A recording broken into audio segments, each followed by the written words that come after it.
U.S. Secretary of War Pete Hegseth remains under opposition's scrutiny over the double strike on an alleged drug vessel. Democrat lawmakers are calling for the video to be released to the public. The video in question is classified footage of the follow-up strike on a vessel on September 2nd. The second strike killed 2 survivors on the boat, which U.S. government claims was carrying narco-traffickers. It is important to note here that only a select few congressional lawmakers from both parties have seen the video of the said strike. 2 top Democrats, who are also part of the House Armed Services Committee, say that the video shows it was unnecessary for a second strike on the boat, which only had 2 survivors left out of a total of 11 people on board the vessel. During a media interview, Democrat Representative Jim Himes said, and I quote, "The 2 survivors were barely alive, much less engaging in hostilities when the follow-up strike took place."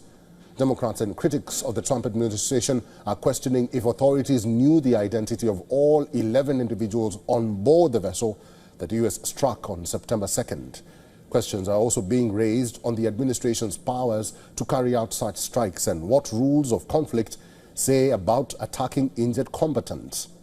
On the contrary, Republican lawmakers have defended the 2 consecutive strikes, saying that Hegseth and U.S. Navy Admiral Frank Bradley acted within the military's legal framework. Hegseth, who is under fire for the double strikes, has not agreed to make the video public. The Secretary of War said that they might not release the footage on grounds that it might compromise sources and strike methods. However, several lawmakers who have seen the footage in a closed room briefing argue that the video is not different from the other strike videos that Hegseth has already shared on social media.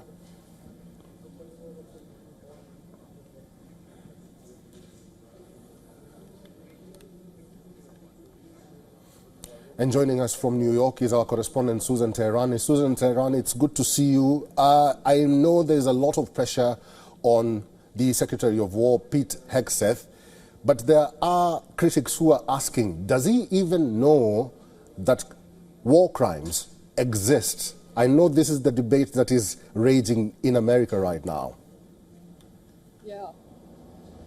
Yeah, that's a very valid point, and that's the heart of the question, because there has been so much criticism that these strikes are happening in international waters and whether or not the United States has the authority to carry these strikes out in the first place, let alone this second one that's made headlines, which is the so-called double tap in military terms, where a strike is made, and then if there are survivors, that another strike is made.